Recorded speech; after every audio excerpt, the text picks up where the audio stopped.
Hey guys, a very good evening to all my crypto believers. So, have you all been curious about what's happening in the market? Don't you worry, the CoinMux got you covered. Okay, so before starting with the updates, let's quickly quote today's headlines. MasterCard forges partnership in Asia for Bitcoin payment cards. Singapore grants Binance Coinbase this exemption for a specified period. Crypto exchange FTX US to double down on Miami presence. United Nations showcases NFTs meant to foster climate change awareness. So, let's start off with our refresh feed.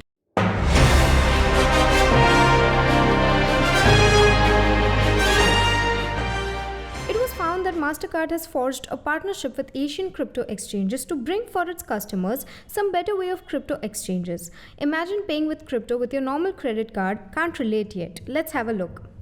MasterCard has partnered with three digital asset platforms in Asia to allow consumers in the region to rapidly convert cryptos to fiat for use at any MasterCard accepting store.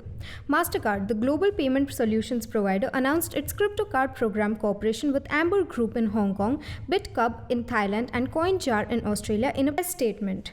Rama Sridhar, Executive Vice President, Digital and Emerging Partnerships and New Payment Flows, Asia Pacific, MasterCard said, in collaboration with these partners that adhere to the same core principles that MasterCard does, that any digital currency must offer stability, regulatory compliance, and consumer protection, MasterCard is expanding what's possible with cryptocurrencies to give people even greater choice and flexibility in how they pay.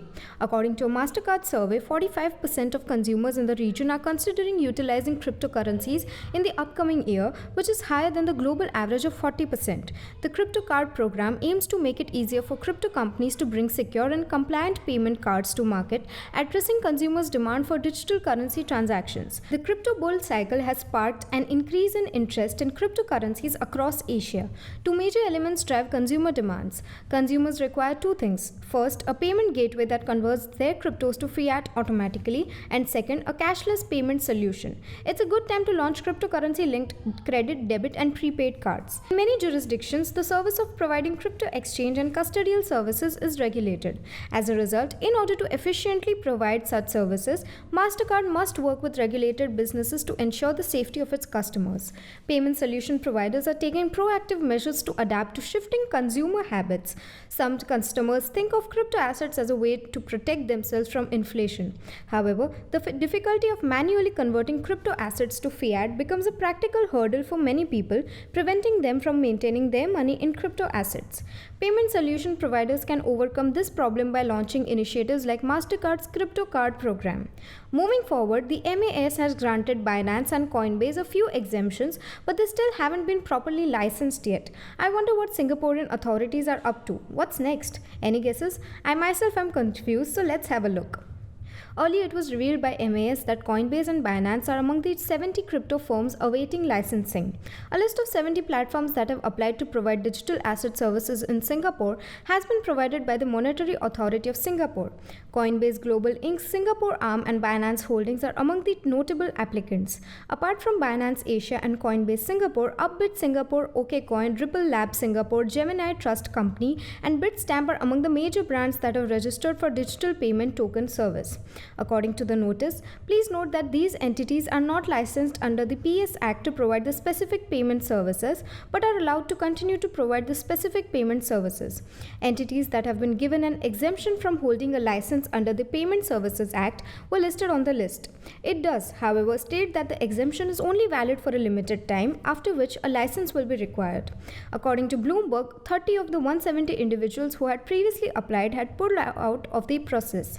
In addition, two petitions were denied by MAS while just three were approved. DBS Vickers, DBS Bank's enterprise arm, FOMOPay, and Australian Bitcoin Exchange Independent Reserve had already been approved. Meanwhile, for the others, the exemption limit is a stopgap measure until the MAS approves or rejects an application or the business withdraws it.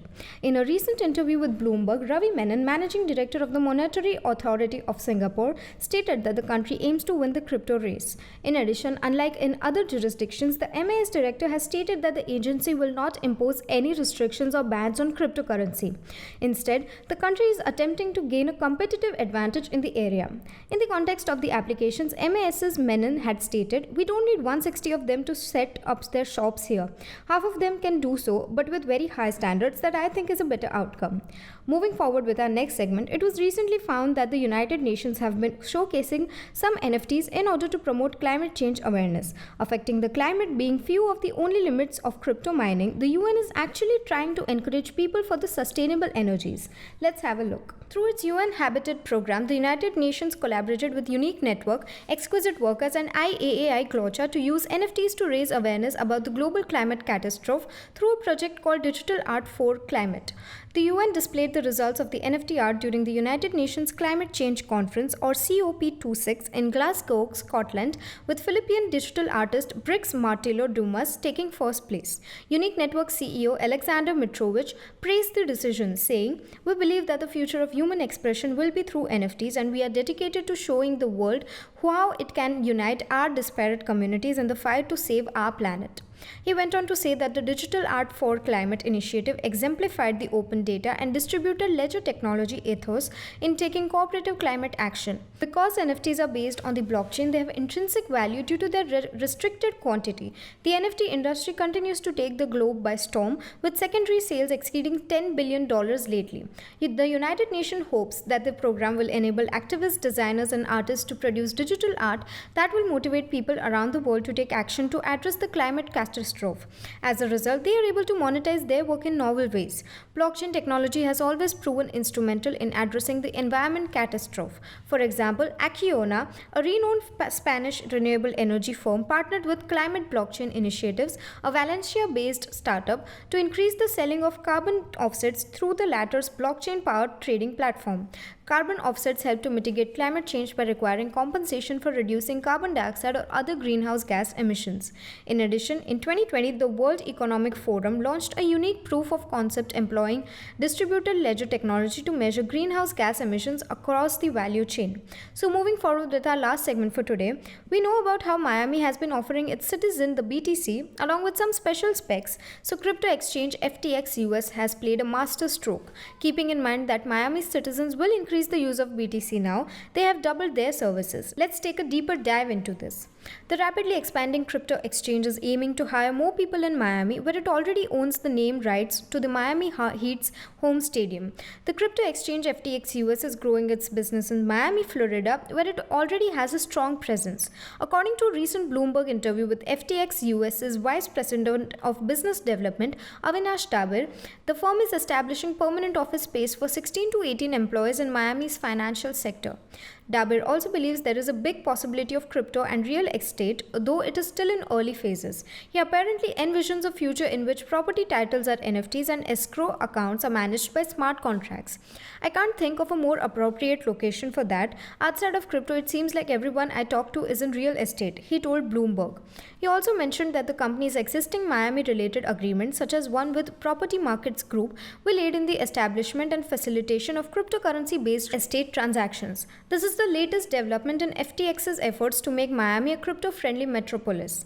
The FTX Arena, the NBA franchise's home stadium, was renamed the FTX Arena earlier this year after the exchange completed a deal with the Miami Heat.